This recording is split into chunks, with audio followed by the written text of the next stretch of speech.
Selamat berjumpa kembali di perkuliahan peristiwa perpindahan sistem hayati. Pada kesempatan kali ini kita akan membahas komponen ketiga dalam peristiwa perpindahan, yaitu aliran fluida dan perpindahan momentum. Materi ini diambil dari buku karangan Tursky berjudul Biological Transfer Phenomena, dan buku satunya lagi adalah buku Transfer Phenomena yang Fenomenal karangan Bird.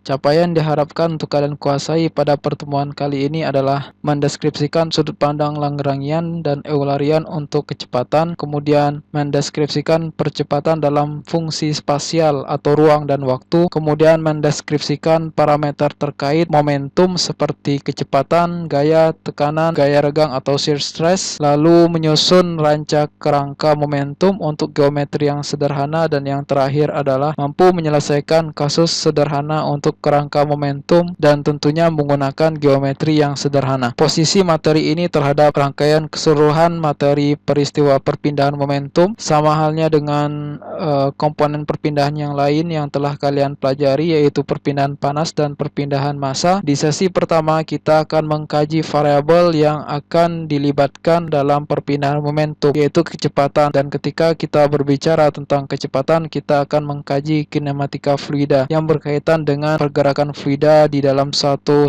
aliran. Kemudian kita akan mengkaji atau komponen-komponen yang terlibat di dalam perpindahan momentum. Yang pertama kita mengkaji variabel, kemudian kita mengkaji fenomena-fenomena yang menjadi komponen penyusun dalam persamaan perpindahan momentum. Kemudian kita menyusun suatu persamaan untuk geometri yang sederhana, dan kemudian kita akan menyelesaikan contoh kasus yang sederhana dengan menerapkan prinsip yang telah dipelajari tadi. Sekarang kita akan masuk pada kinematika fluida. Di sini kita akan membahas sudut pandang posisi Lagrangian dan Eulerian dalam mendefinisikan kecepatan. Dan kecepatan itu merupakan laju alir dengan dimensi jarak per waktu. Dan ingat, kecepatan itu merupakan suatu vektor. Selain memiliki besaran, dia juga memiliki arah. Selain itu kita juga membahas percepatan, merupakan turunan dari kecepatan yang semakin meningkat atau semakin menurun di sepanjang waktu akan atau merupakan kecepatan yang mengalami percepatan ya. Ketika dia semakin cepat maka dia dipercepat, ketika lambat atau ketika percepatan itu bernilai negatif maka itu diperlambat. Sekarang kita mendefinisikan kecepatan berdasarkan tinjauan Lagrangian dan Eulerian. Lagrangian tersebut mendefinisikan kecepatan dengan cara sesuatu yang bergerak dengan kecepatan tersebut diamati oleh pengamat yang ikut berpindah dengan bersamaan dengan objek yang bergerak tersebut. Nah, ketika dia bergerak sesuai dengan pergerakan objek, maka secara matematis dapat ditulis sebagai berikut: perpindahan objek sama dengan perpindahan pengamat. Dengan kata lain, posisi pengamat dan objek itu sama dalam hal perubahan. Oleh karena itu, perubahan jarak terhadap waktu didefinisikan ketika di dalam dimensi real itu terdiri dari 3 dimensi. Kita mendefinisikan 3 dimensi itu pada masing-masing koordinatnya untuk kecepatan sehingga ditulis dalam bentuk vektor untuk masing-masing arah. Dalam hal ini kita ambil contoh yang sederhana, dimensi kartesian atau koordinat kartesian yang memiliki 3 arah ke arah X, Y, dan Z, dan untuk masing-masing kecepatan dalam arah tersebut didefinisikan sebagai berikut. Ada pengali A dengan subscript X di sini menunjukkan bahwa itu adalah vektor arah dalam arah X. Jadi kecepatan itu dalam arah X dan kecepatan itu berubah terhadap waktunya dalam bentuk dx per dt untuk dalam arah X. Terdapat berbagai cara dalam menuliskan notasi ini. Yang umum kalian pelajari di SMA adalah dengan menambahkan garis panah di atas variabel X tersebut. Namun di sini kita membuat atau menuliskan dengan cara yang berbeda, karena untuk mengidentifikasi bahwa vektor kecepatan itu merupakan vektor. Artinya dia hanya memiliki satu arah, karena dalam materi berikutnya kita akan diperkenalkan dengan suatu besaran yang memiliki dua arah atau tensor, dan ketika dia memiliki dua arah, penambahan tanda arah pada variabel berikutnya tidak akan membingungkan karena memang telah didiferensiasi di awal atau saat ini. Kemudian kita akan Eulerian object. Kalau misalnya Lagrangian itu pengamat bergerak, sedangkan Eulerian ini pengamatnya itu diam. Pengamat mengamati sesuatu yang bergerak itu diam atau pada posisi tetap. Karena pengamat itu tetap, maka kita mendefinisikan posisi pengamat itu terhadap ruang dan waktu atau dalam spasial dan waktu. Ketika mendefinisikan dia ke dalam spasial, otomatis mendefinisikan dalam koordinat 3 dimensi yang memiliki 3 arah koordinat untuk Kartesian X, Y, Z. Untuk silindris itu arah sudut, kemudian arah aksial dan arah jari-jari. Sedangkan untuk yang bola, arah radial dan 2 arah sudut. Nah, di sini kita ambil yang lebih mudah untuk dipahami, yaitu arah Kartesian. Koordinat Kartesian di sini kita mendefinisikan objek, mendefinisikan pengamat. Oleh karena itu, kecepatan di sini sama dengan jumlah kecepatan komponen fluida tersebut dalam X, Y, dan Z, yang mana itu diamati oleh pengamat yang didefinisikan posisinya dalam X, Y, Z, dan T.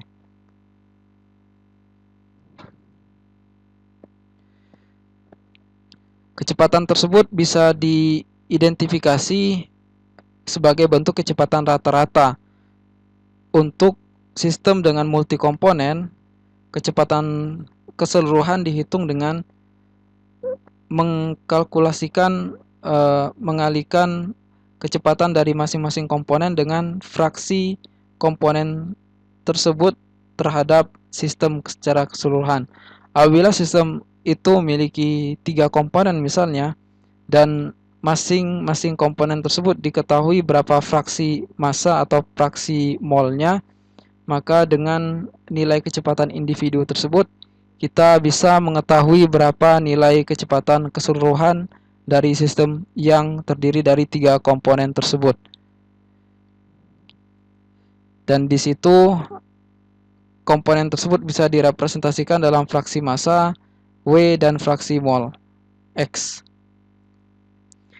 Kecepatan rata-rata dalam definisi integral matematikanya bisa kita lihat di sini. Apabila suatu fluida melewati bidang permukaan tertentu yang kita tidak bisa memastikan apakah permukaannya itu homogen atau heterogen, maka bisa kita tinjau dengan bentuk integral, merupakan bentuk umum dari definisi kecepatan rata-rata, di mana kecepatan rata-rata, kecepatan individu tersebut direpresentasikan dalam suatu persamaan yang memiliki vektor. Di sini V itu adalah persamaan yang kecepatan yang didefinisikan oleh suatu persamaan, N itu adalah vektor yang dimiliki oleh kecepatan tersebut. Jadi karena V ini bentuknya general, kita belum tahu kita akan mengevaluasi kecepatan dalam arah apakah itu X, Y, atau Z. Oleh karena itu di sini dikalikan dengan simbol vektor. Di sini kita akan mengidentifikasi secara satu persatu. Kalau misalnya kita ingin mengamati pada vektor X, maka N di sini diganti atau disubstitusi dengan vektor X, atau E dengan subscript X seperti yang ditampilkan di slide sebelumnya. Jadi di sini 1/A atau 1/4 dari luas permukaan itu dikali dengan, jadi total kecepatan dibagi dengan luas permukaan. Jadi total kecepatan untuk seluruh permukaan berarti sama dengan debit. Jadi untuk menghitung debit di sini kecepatan individu dikalikan dengan diintegrasikan di seluruh permukaan. Ditulis secara matematisnya seperti ini.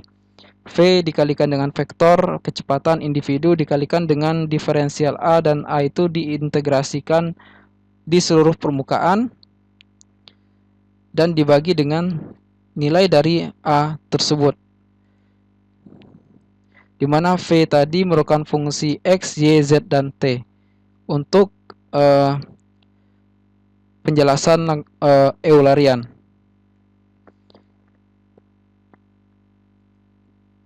Dan N merupakan arah vektor normal yang tegak lurus terhadap permukaan yang dilewati oleh fluida tersebut. Jadi tegak lurus terhadap permukaan yang diberikan perlakuan, arah datangnya perlakuan, atau berlawanan arah dengan arah datang perlakuan apabila perlakuan itu juga tegak lurus terhadap permukaan. Percepatan, sekarang kita akan membahas percepatan. Percepatan merupakan laju perubahan kecepatan. Jadi kecepatan yang dari waktu ke waktu, dari titik satu ke titik lainnya mengalami perubahan, apakah itu meningkat atau menurun. Di sini dalam fungsi ruang dan waktu, dan didefinisikan dalam bentuk sebagai berikut. Dalam fungsi waktu, bentuknya adalah dou V per dou T, sedangkan dalam bentuk spasial, ruang, bentuknya adalah kecepatan bulk dalam arah masing-masing koordinat pada arah sumbu pada arah masing-masing sumbu pada suatu koordinat tertentu dikalikan dengan perubahan kecepatan individu terhadap jarak yang ditempuh pada sumbu tersebut, atau digeneralisir dalam bentuk sebagai berikut. Ini merupakan bentuk divergen dari kecepatan tadi. Di sini komponen dou V per dou T merupakan kecepatan yang fungsi waktu yang disebut sebagai local acceleration, sedangkan yang merupakan fungsi V itu convective acceleration. Jadi munculnya V di sini sebagai akibat perubahan kecepatan akibat adanya efek aliran curah atau bulk velocity, yang mana bulk velocity itu bervariasi di setiap titik dalam koordinat 3 dimensi tersebut. Sebagai contoh, terdapat suatu aliran yang tidak homogen, di mana saat masuk dan keluar, saat masuk berukuran tertentu dan di tengah saluran mengalami pengecilan saluran pipa, dan saat keluar dari saluran tersebut mengalami pelebaran kembali. Nah, di sini kita bisa mengidentifikasi local acceleration itu terjadi apabila terjadi perubahan kecepatan terhadap waktu, dan ketika dia mengalami atau berada pada titik yang mengalami perubahan dimensi saluran seperti ini, tentu kecepatan akan berubah. Jadi aliran air akan mengalami kecepatan yang sangat tinggi ketika luas permukaan yang dilewati untuk debit yang sama semakin kecil. Analogi tersebut diterapkan untuk mendefinisikan kecepatan konvektif, percepatan konvektif. Sebagai contoh yang bisa kalian jumpai pada buku Tursky di chapter kedua, diketahui ilustrasi sebagai berikut. Terdapat saluran kerucut yang mengalirkan fluida dengan arah aksial. Nah, Anda diminta untuk mengidentifikasi apakah terjadi percepatan atau perlambatan dalam arah aksial tersebut apabila diberikan persamaan kecepatan individu untuk arah X sebesar senilai V0 dibagi dengan suatu fungsi kuadrat terhadap jari-jari bagian yang kecil dan bagian yang besar, dikalikan dengan rasio atau panjang lintasan dari saluran tersebut. Selain itu juga diberikan ketika medan kecepatan atau kecepatan komponen radialnya sebagai berikut. Bisa dilihat dia merupakan fungsi R di sini. Sedangkan untuk kecepatan dalam arah aksial hanya fungsi X saja. Selain selebihnya bernilai konstan. Dan di sini bisa kita lihat pertanyaannya untuk menentukan seberapa apakah terjadi percepatan atau perlambatan ya. Positif itu percepatan, perlambatan itu negatif. Dengan persamaan yang didefinisikan ini.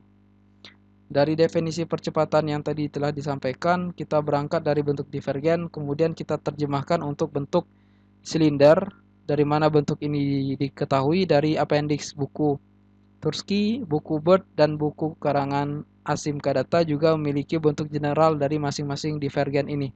Jadi divergen itu bentuk general suatu koordinat 3 dimensi yang apabila di breakdown maka masing-masing sumbu yang terlibat pada koordinat itu dilibatkan dalam persamaan tersebut. Nah, di sini kita lihat ada percepatan karena waktu dan percepatan karena spasial. Dan yang diberikan pada persoalan hanya diketahui kecepatan dalam arah r dan kecepatan dalam arah x, meskipun aktualnya terjadi aliran itu hanya dalam arah x, namun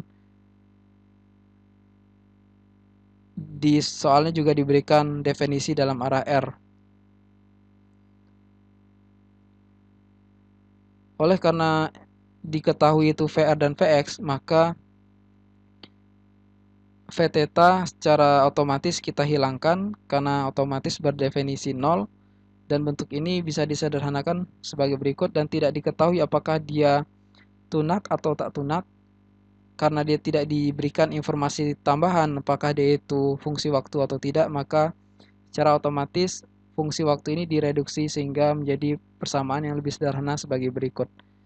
Kalian diminta untuk menyelesaikan persamaan ini untuk mengetahui apakah dalam arah aksial atau dalam arah X percepatan atau perlambatan yang terjadi. Untuk komponen aksial, maka nilai general dari percepatan tadi dikalikan dengan vektor X. Di sini bentuk vektornya adalah nx atau bisa juga ditulis dalam bentuk ex, sama saja. Karena Vx tadi sudah dilabeli oleh suatu vektor X, maka nilai vektor ini akan menempel pada variabel V di dalam diferensial ini. Demikian pula untuk suku VR. Dan dari definisi Vx dan Vr tadi bisa kita cari do V do X dan do V do R untuk Vx. Karena Vx tadi hanya fungsi X, maka do Vx per do X memiliki suatu fungsi, sedangkan do Vx per dr itu nilainya 0 karena tidak fungsi R. Dan sekarang nilai ini kita substitusikan ke persamaan yang ini, maka didapatkan nilai AX sebagai berikut, dan nilai ini apabila diterapkan pada saluran yang digunakan tadi, di mana nilai RL itu lebih kecil atau saluran itu mengerucut lebih kecil daripada saluran masuk atau R0. Oleh karena itu, kita bisa lihat di sini bagian pembilangnya akan bernilai positif dan bagian penyebutnya juga akan bernilai positif, sehingga rasionya itu bernilai positif, maka kesimpulannya akan terjadi percepatan.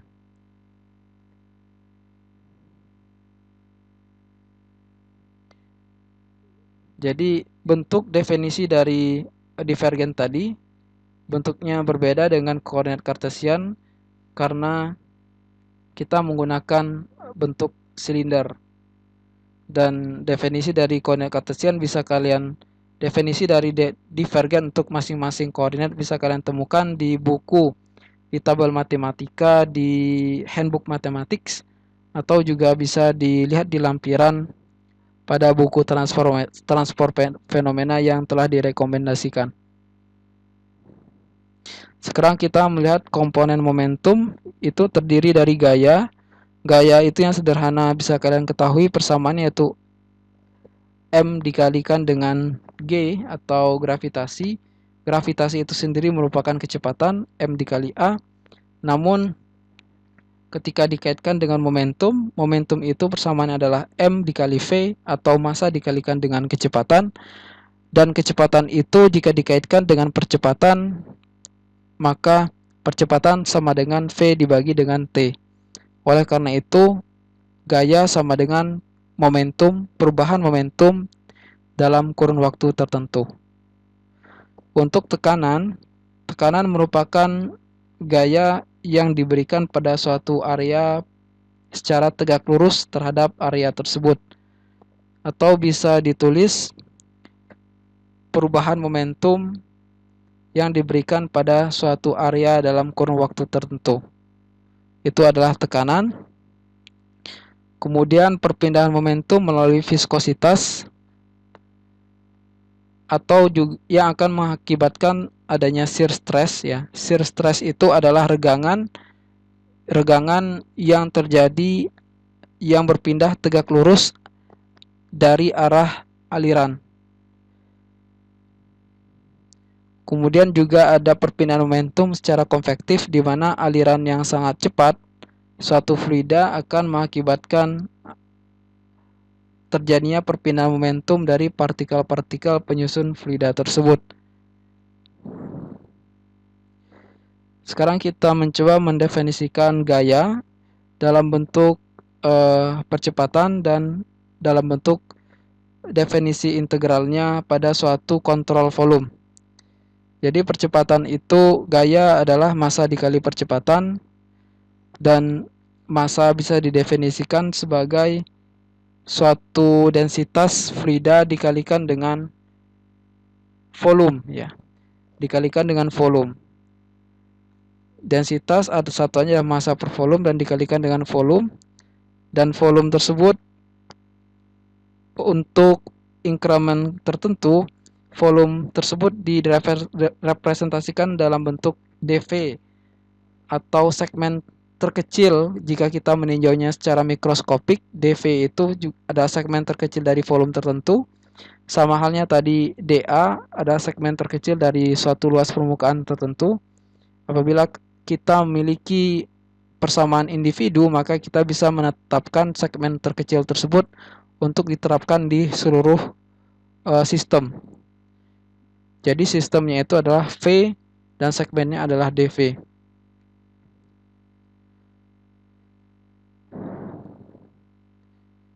Tekanan itu adalah gaya yang diberikan tegak lurus terhadap permukaan yang bernilai A, dan akibat diberikan gaya tersebut, maka permukaan mengalami pergerakan dalam arah searah dengan gaya itu diberikan, atau impact dari akibat gaya tersebut searah dengan arah gaya tersebut. Itu adalah tekanan. Sedangkan regangan atau shear stress, gaya yang diberikan itu tegak lurus terhadap permukaan. Akibat gaya tersebut diberikan, terjadi perubahan atau pergerakan pada bidang dalam arah yang tegak lurus, bukan paralel ya, tapi tegak lurus terhadap arah gaya yang diberikan tadi. Kalau sebelumnya tekanan itu diberikan dalam arah I, maka permukaan tersebut akan bergerak dalam arah I juga.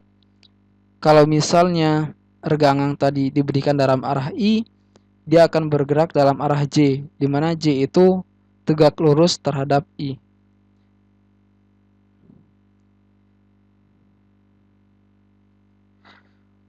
Tekanan dan regangan merupakan tensor yang memiliki dua arah.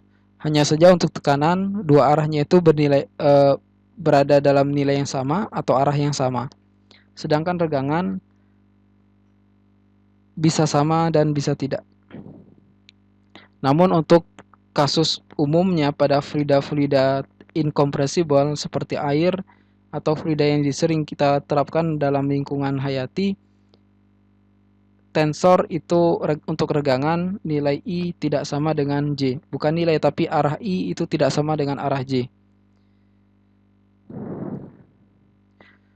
Kecepatan, percepatan, gaya, dan momentum merupakan vektor satu arah yang bisa dilihat pada variabel berikut. Kecepatan itu memiliki satu arah vektor, percepatan itu diturunkan dari kecepatan sehingga arah vektornya juga satu, dan gaya itu diturunkan dari percepatan yang arah vektornya itu satu, maka gaya itu adalah vektor.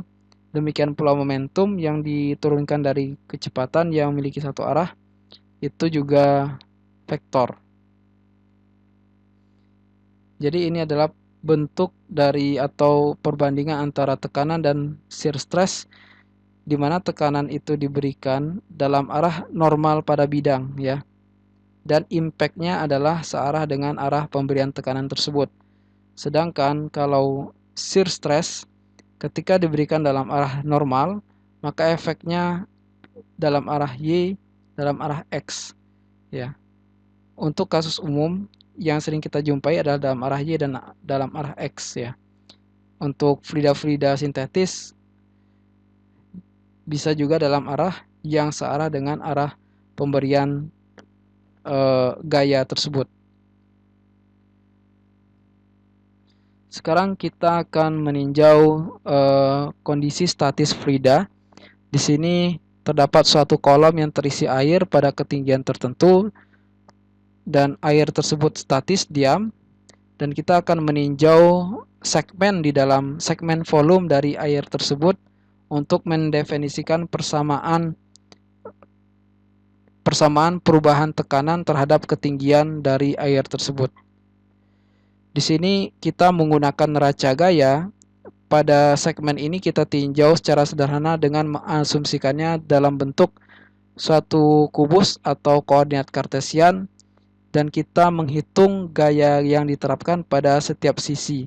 Dalam hal ini gaya yang digunakan itu adalah sisi yang tegak lurus, atas dan bawah. Kenapa? Karena pada fenomena fisiknya yang tidak diberi batasan atau boundary, hanya bagian atas permukaan dari air itu saja atau dari fluida tersebut.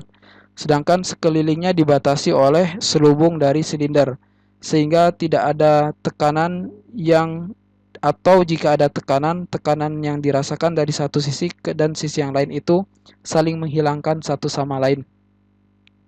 Sedangkan dari tinjau dari atas dan di bawah, di atas terekspos dengan udara bebas dan di bawah itu tertutup, tentu nilai tekanan diberikan di atas berbeda dengan yang di bawah.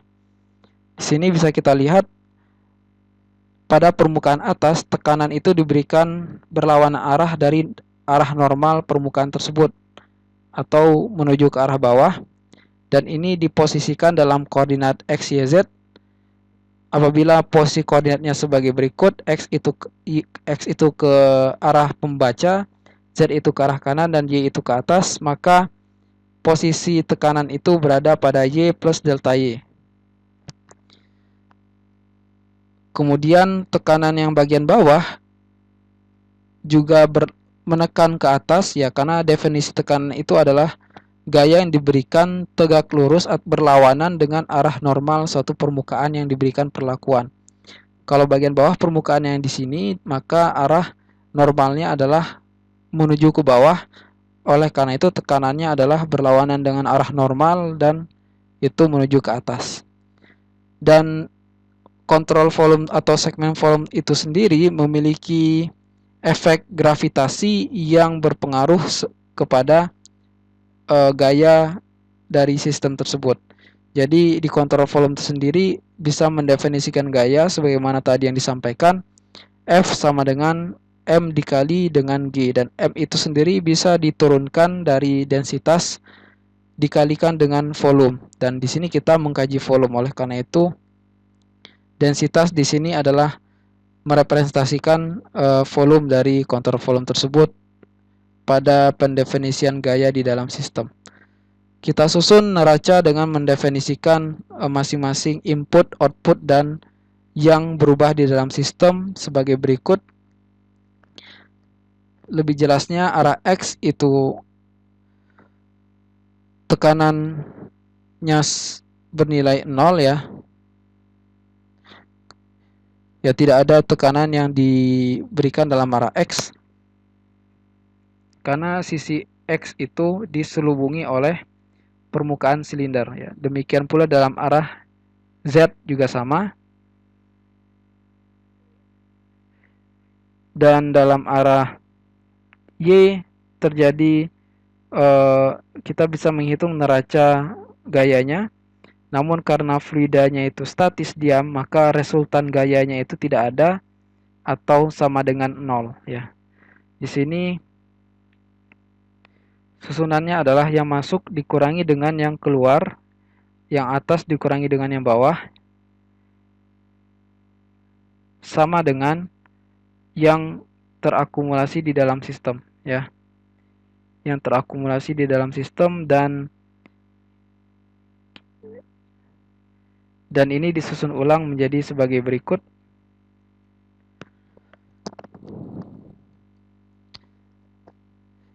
Kemudian ini dalam arah X, Y, Z yang ada hanya dalam arah Y, kita ambil, kita tinjau lebih lanjut dalam arah Y.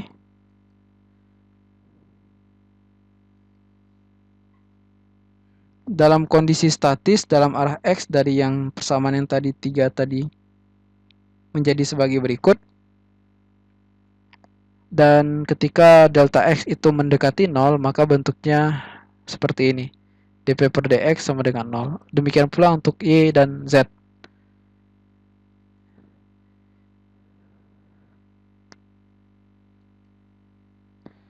Dan ketika ini ditulis dalam bentuk divergen, karena ini terdiri dari 3 arah sumbu dalam satu koordinat, 3 dimensi, maka bentuknya bisa digeneralisir menjadi sebagai berikut. Rho dikali G dikali dengan divergen. Divergen karena divergen P itu bernilai turunan P terhadap masing-masing koordinat, dan bisa kita ketahui pada masing-masing arah X, Y, Z ada variabel tersebut muncul pada persamaannya. Ini adalah bentuk generalnya, dan penerapannya distribusi tekanan pada satu fluida dalam satu kolom di mana tekanan seragam dalam arah X dan Z, maka yang berpengaruh hanya dalam arah Y saja. Seragam dalam arah X dan Z karena arah X dan Z diselubungi oleh dinding kolom. Kondisi batas pada saat Y sama dengan Y0 memiliki tekanan P sama dengan P0, maka persamaan ini diintegrasikan menjadi sebagai berikut. Dan ini merupakan definisi dari tekanan hidrostatis, atau P sama dengan tekanan basisnya atau tekanan datum ditambah dengan rho GH, atau delta P sama dengan rho GH. Ini merupakan definisi asal muasal didapatkan tekanan hidrostatis. Dan aplikasinya di lapangan, terutama pada tumbuhan, tekanan hidrostatis itu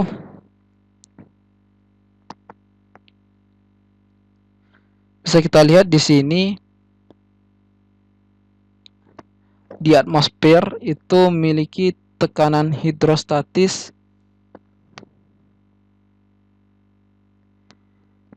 negatif lebih besar ya. Negatifnya sangat besar sekali, yaitu negatif 100 megapascal. Kemudian pada tepi daun nilai tekanan hidrostatisnya 1,5 negatif 1,5 megapascal, dan di akar dan batang sendiri nilainya lebih besar dibandingkan dengan di daun dan di atmosfer. Kenapa bisa nilai negatif? Tekanan hidrostatis itu merepresentasikan potensial dari air. Potensial dari air karena nilai di akar itu lebih besar tekanannya dibandingkan dengan di tepi daun atau di atmosfer. Oleh karena itu terjadi transfer air dari akar kemudian ke batang, kemudian ke tepi daun, dan lepas ke atmosfer. Dan jalurnya itu melewati pembuluh silem, dan pada saat tepi daun dia akan escape, lolos melalui stomata. Dan tentunya ini dipengaruhi oleh tekanan hidrostatis yang sangat besar di bagian akar dan sangat kecil di perbedaan yang sangat besar, berarti nilai tekanan yang besar di akar dan sangat kecil di tepi daun, yang bisa mengakibatkan mengalirnya air dari akar sehingga bisa membawa nutrisi ke seluruh tubuh atau seluruh bagian tanaman tersebut. Sekarang kita tinjau mode-mode perpindahan momentum yang analogi dengan perpindahan panas. Setelah kita mengkaji variabel, kita melihat bentuk-bentuk perpindahan panas seperti konduksi, konveksi, radiasi, demikian pula perpindahan massa, konveksi, difusi. Dan di sini hal yang sama kita lakukan untuk momentum, adanya proses perubahan kecepatan sebagai akibat efek viskos dan didefinisikan secara jelas melalui hukum viskositas Newton. Di sini suatu perubahan kecepatan dalam arah yang berbeda dengan arah perlakuan, ya. Jadi perubahan kecepatan dalam arah kecepatannya itu berbeda dengan arah perubahan tersebut, maka itu merupakan definisi dari shear stress, dan itu didefinisikan linear terhadap perubahan yang dikalikan dengan suatu konstanta, dan konstantanya itu adalah viskositas. Untuk flux momentum molekular dalam arah Y yang berpindah dalam arah X, itu ditulis dalam bentuk notifikasi tau XY atau shear stress XY. Flux momentum molekular dalam arah Y, jadi momentum itu berpindah dalam arah Y, sedangkan flux momentum berarti momentum itu diturunkan dari kecepatan, karena momentum M dikali V, dan V itu kecepatan. Oleh karena itu di sini momentumnya itu, kalau kecepatannya itu dalam arah Y, kemudian terjadi perpindahan dalam arah X. Ini untuk tekanan yang mana flux momentumnya sama dengan arah perpindahan. Untuk flux momentum molekular itu sendiri terdiri dari flux momentum viskos dan tekanan. Jadi mode perpindahan momentum di sini diwakilkan oleh adanya flux momentum, dan flux momentum itu terdiri dari flux momentum molekular dan flux momentum konveksi, ya. Di sini kita mengkaji flux momentum molekular terlebih dahulu yang terdiri dari tekanan dan shear stress. Jadi benar di sini flux momentum molekular, flux momentum yang berpindah dalam arah Y. Momentum itu analogi dengan kecepatan karena nilainya M kali V, berarti arah momentum sama dengan arah kecepatan. Ketika di sini arah kecepatannya dalam arah Y, terjadi perpindahan terjadi gradasi kecepatan, itu indikasi adanya pengurangan momentum dalam arah X. Oleh karena itu di sini shear stress-nya dalam arah XY.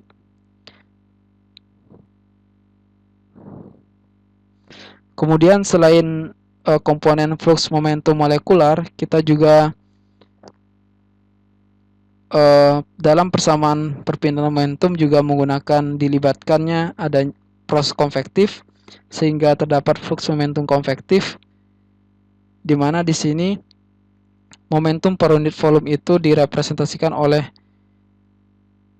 kalau momentum itu M dikali V, maka kalau momentum per unit volume itu M dikali V, V kecepatan dibagi dengan V besar atau volume. Sedangkan M per volume itu sendiri adalah densitas, oleh karena itu momentum per unit volume adalah densitas dikalikan dengan kecepatan.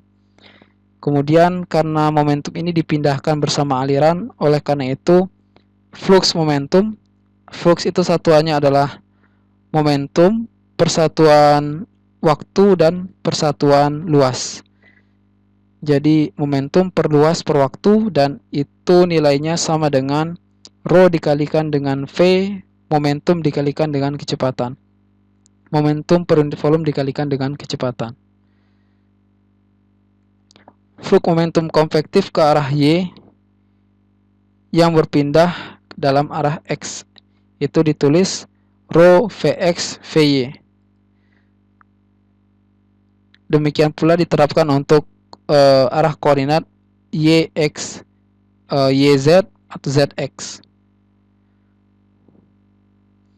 Flux momentum total sama dengan flux momentum molekular ditambah dengan flux momentum konvektif, yang diberikan dengan simbol sebagai berikut. Sekarang kita akan menyusun neraca kerangka momentum untuk kondisi tunak. Dan di sini dimulai dari laju momentum yang masuk dengan cara konvektif, dikurangi dengan laju momentum keluar dengan cara konvektif, ditambah dengan laju momentum yang masuk dengan cara molekular, lalu dikurangi dengan laju momentum yang keluar dengan cara molekular, ditambah dengan gaya gravitasi atau momentum yang berlaku pada sistem volume atau objek tersebut yang dipengaruhi oleh gaya gravitasi. Sama dengan 0 karena kita tinjau dalam kondisi tunak. Apabila tidak sama dengan 0 maka terjadi perubahan momentum terhadap waktu atau dmv per dt. Namun kita tinjau dalam kasus sederhana terlebih dahulu untuk kondisi tunak.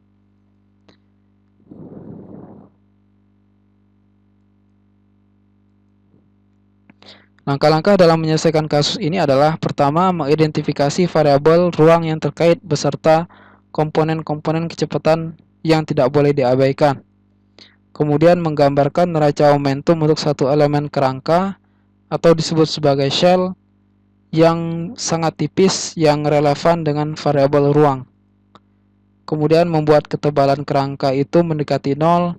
Ketebalan itu adalah fungsi spasial, semisal ketebalan itu adalah delta x, maka delta x itu mendekati 0 sehingga kita dapatkan fungsi diferensial. Kemudian setelah dapatkan persamaan diferensial, maka diintegrasikan untuk mendapatkan persamaan operasi dari proses aliran tersebut sehingga bisa diketahui distribusi flux dari momentum itu. Lalu menyisipkan hukum viskositas Newton untuk menjabarkan persamaan itu sehingga bisa diperoleh profil kecepatan. Lalu mengintegrasikan persamaan tersebut dan menggunakan hasil tersebut untuk menentukan nilai maksimum dari kecepatan, nilai rata-rata, dan gaya pada permukaan bidang yang dilewati oleh fluida tersebut. Dalam mengintegrasikan, maka harus memperhatikan syarat batas. Secara umum, syarat batas yang digunakan pada antarmuka cairan dan padatan, kecepatan cairan sama dengan permukaan padatan yang bergerak atau kondisi tidak tergelincir atau kondisi no slip condition. Bidang antarmuka cairan-cairan pada X,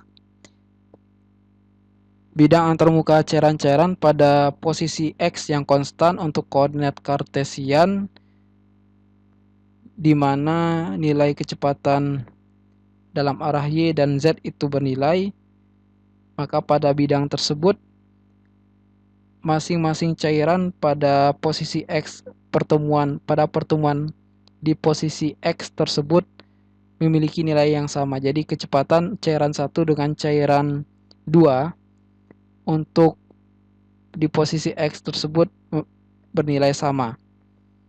Jadi VY untuk cairan 1 nilainya sama dengan VY untuk nilai cairan 2. Kemudian VZ untuk cairan 1 nilainya sama dengan VZ cairan 2. Dan komponen molekular dari regangannya yang dari tekanan dan shear stress itu sebagai berikut. Di mana tekanan itu tensor namun arah aliran, arah perlakuan dan arah impact-nya sama. Dan di sini juga ada shear stress yang dalam arah aliran dan arah impact-nya juga sama dan berbeda, tau XY dan tau XZ.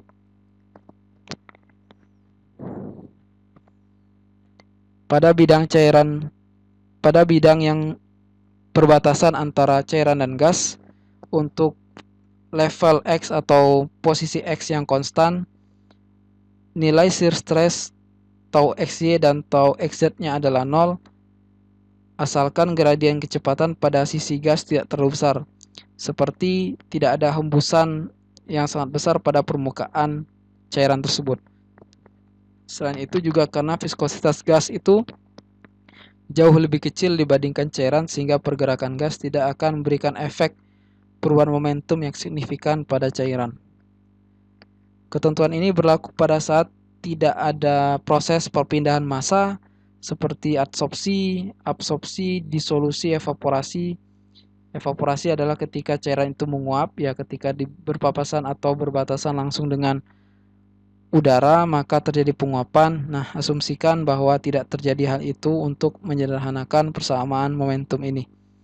Tidak ada proses pencairan dan tidak ada reaksi kimia. Apabila itu semua ada, maka kita harus melibatkan perpindahan massa dan harus diselesaikan secara simultan yang akan menambah kompleksitas cakupan kajian perpindahan.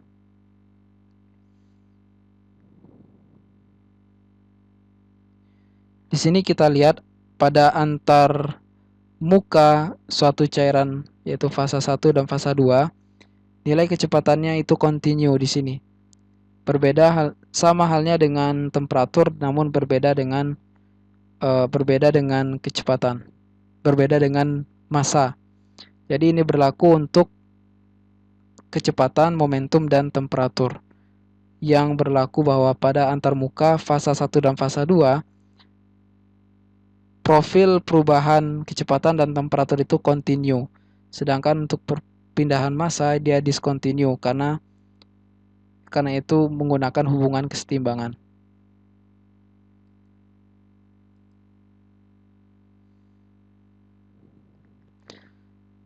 Sekarang kita tinjau aplikasi neraca kerangka momentum untuk suatu aliran lapisan tipis, di mana di sini terdapat suatu plat yang sangat lebar namun tipis dengan panjang L dengan kemiringan beta. Plat tersebut mengalirkan suatu fluida yang masuk pada saluran yang tertera pada gambar dan keluar dengan efek gravitasi karena menurun ke bawah pada kemiringan tertentu. Di sini koordinat yang digunakan adalah koordinat kartesian dan arah-arahnya Z itu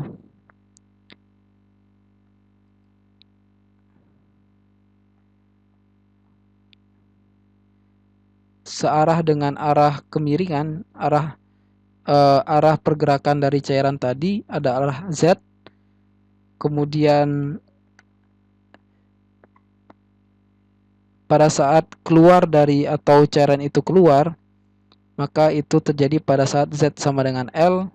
Pada saat cairan itu masuk ke dalam bidang itu terjadi pada saat Z sama dengan 0. Lebar dari plat ini berada pada sumbu koordinat atau sumbu Y dan memiliki lebar W. Jadi kita harus mengenali sistem ini terlebih dahulu untuk menyelesaikan atau membangun persamaan momentum pada aliran ini. Ketebalan dari cairan tersebut adalah delta, di mana pada sistem ini nilai W dan L itu jauh lebih besar daripada ketebalan cairan.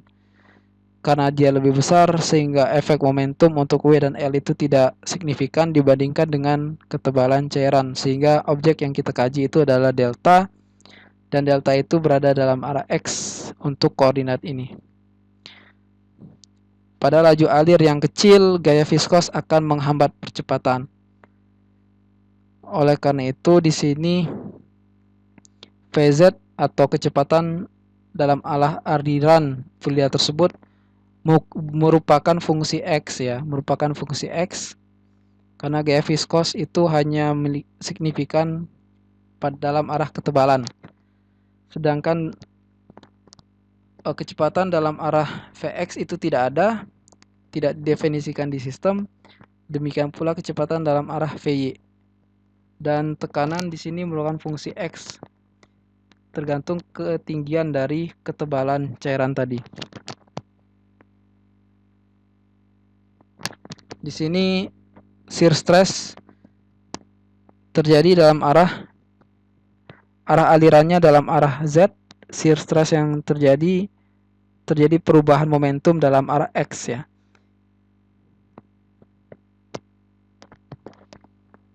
Kemudian kita terapkan persamaan Newtonian, maka shear stress itu sama dengan mu dikalikan dengan perubahan kecepatan dalam arah z terhadap ketebalan dari perubahan momentum itu.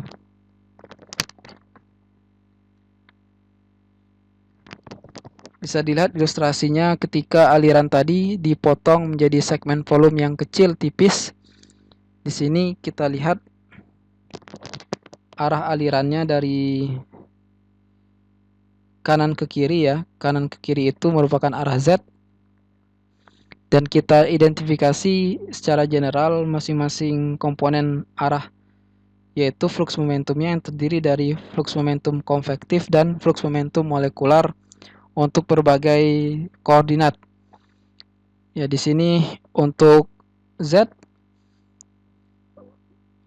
VZZ terdiri dari rho ZZ ditambah dengan P ditambah dengan tau ZZ. Untuk PXZ, karena P itu tidak ada untuk tensor yang berbeda, maka di sini P itu hilang. PXZ itu terdiri dari rho Vx dan Vz ditambah dengan tau XZ. Sedangkan untuk PYZ terdiri dari rho Vy dan Vz ditambah dengan tau YZ. Kemudian di sini tipis atau ketebalan yang kita tinjau sebesar pada fluida tadi sebesar delta X dimulai dari Z sama dengan 0 dan Z sama dengan L dengan kemiringan beta dan arah gravitasi adalah ke bawah. Di sini kita tinjau bahwa Vy itu bernilai 0 dan Vx itu bernilai 0. Oleh karena itu variabel yang menyimpan persamaan yang menyimpan variabel tersebut otomatis akan hilang. Vx di sini yang dikuningkan ini akan hilang. Di sini ada V juga akan hilang, dan di sini diketahui bahwa Vz itu adalah fungsi X dan bentuk fungsinya adalah seperti ini. Yang hanya ada itu adalah tau XZ dan tau ZX. Oleh karena itu tau YZ dan tau ZZ itu akan hilang.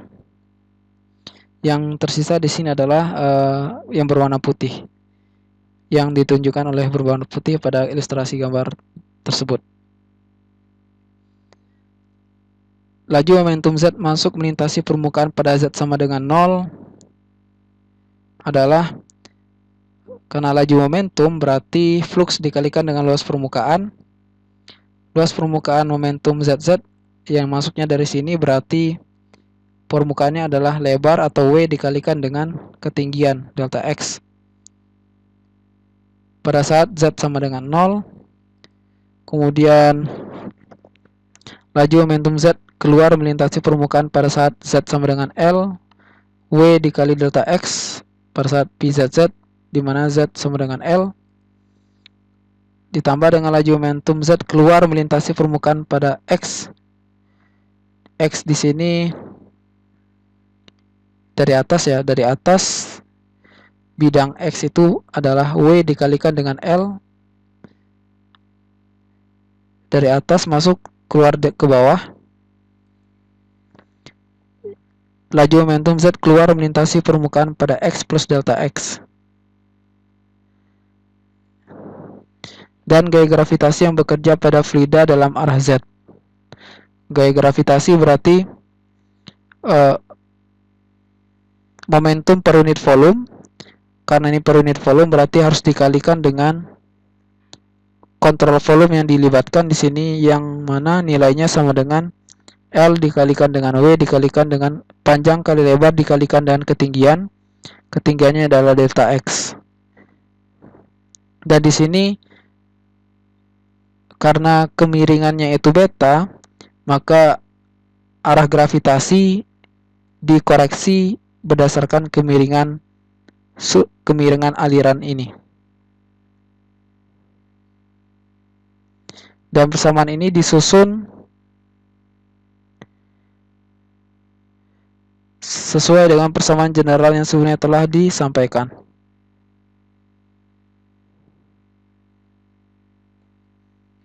Dengan memasukkan kondisi-kondisi tadi, Vy dan Vx itu sama dengan 0, rho Vx dan Vz, rho Vy dan Vz itu sama dengan 0, tau Yz, tau Zz sama dengan 0, dan nilai Vzz, Vz, V, rho Vz, Vz di Z sama dengan 0, sama dengan rho Vz, Vz di Z sama dengan L. Maka kita bisa dapatkan ya tadi dengan mendekati delta Y, delta X, delta Z itu mendekati sama dengan 0, maka bentuk diferensial muncul dan disusun ulang menjadi seperti ini. Setelah kita dapatkan bentuk persamaan diferensial, untuk mengevaluasinya perlu kita integrasikan dengan menerapkan kondisi batas. Di situ terdapat perbatasan antara cair dan gas, dan berdasarkan kondisi batas tadi yang terdefinisikan, pada saat permukaan atau antar fasa tersebut, atau pada saat X sama dengan 0, tau XZ itu sama dengan 0, sehingga bisa kita dapatkan profil perubahan momentum dalam arah X. Dan bentuk momentum tadi, perubahan flux momentum tadi masih bisa didefinisikan dengan mensubstitusikan hukum Newton dan kemudian diintegrasikan dengan menggunakan kondisi batas pada saat X sama dengan delta, atau pada saat dasar atau saat permukaan bidang atau dasar cairan tadi, fluida tadi menempel pada bidang yang mana bidang itu memiliki kecepatan 0 atau tidak bergerak. Oleh karena itu Vz sama dengan 0. Dengan memasukkan kondisi tersebut, maka C2 bisa dievaluasi sebagai berikut dan disubstitusikan ke persamaan di sini sehingga diperoleh nilainya seperti ini. Dan nilai kecepatan maksimum itu terjadi ketika X sama dengan 0. Dan kita bisa substitusikan X sama dengan 0 pada persamaan ini untuk mendapatkan Vz max. Dan profil momentum dan profil kecepatan bisa terlihat pada gambar sebagai berikut. Setelah kita mengevaluasi kecepatan maksimum, kita juga bisa mengevaluasi kecepatan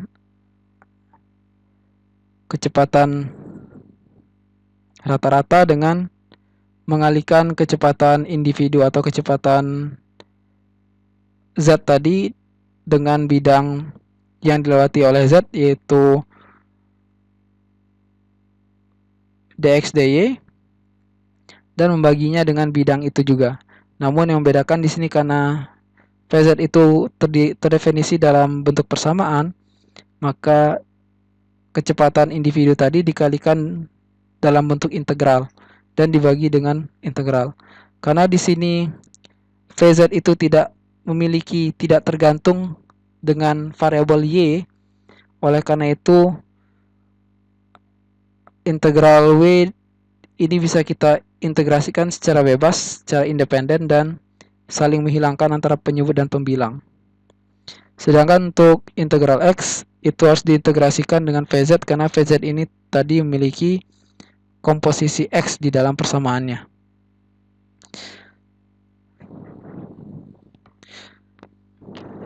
Setelah diintegrasikan, didapatkan bentuknya sebagai berikut.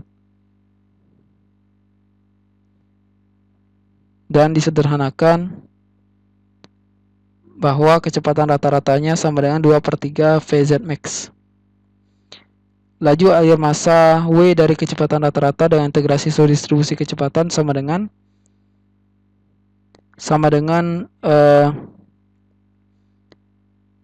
laju alir massa berarti massa per waktu. Massa per waktu berarti densitas dikalikan dengan volume, dan volumenya itu dalam bentuk debit, ya, berarti densitas dikalikan dengan debit, dan debit itu didapatkan dari kecepatan rata-rata dikalikan dengan bidang penampang yang dilewati oleh fluida tersebut, yaitu delta dikali dengan W, lalu dikali dengan densitas sehingga diperoleh nilai laju alir massa.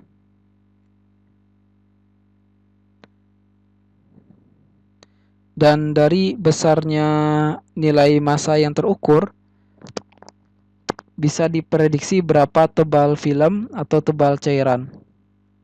Dan berapa ketebalannya dengan diketahui laju alir massa, viskositas, dan kemiringan.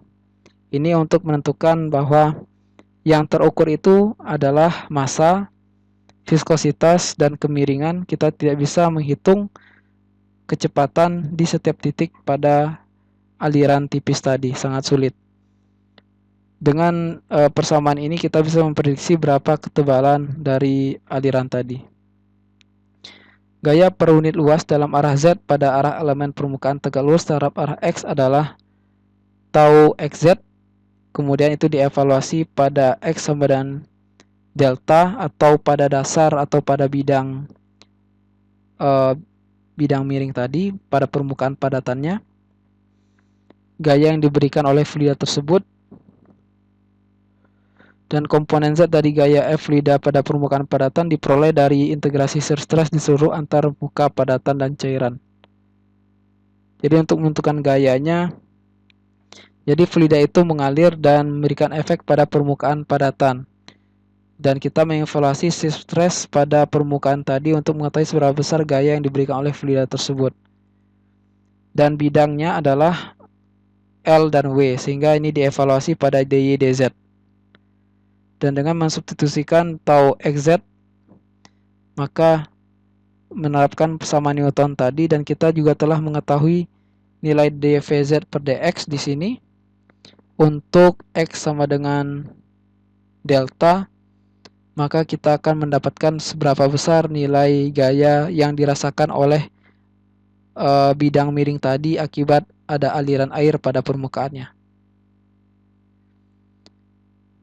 Dan hasil percobaan untuk aliran tersebut dikarakterisasi berdasarkan bilangan Reynolds, di mana bilangan Reynolds-nya adalah bilangan tak berdimensi sebagai indikator pola aliran suatu fluida, yang mana nilainya itu adalah rasio gaya viskos terhadap gaya inersia. Di sini bilangan Reynolds didefinisikan oleh kecepatan rata-rata dikalikan dengan densitas dikalikan dengan panjang karakteristik, yaitu 4 delta dibagi dengan viskositas. Untuk aliran laminar dengan riak-riak yang terabaikan memiliki nilai Reynolds lebih kecil daripada 20.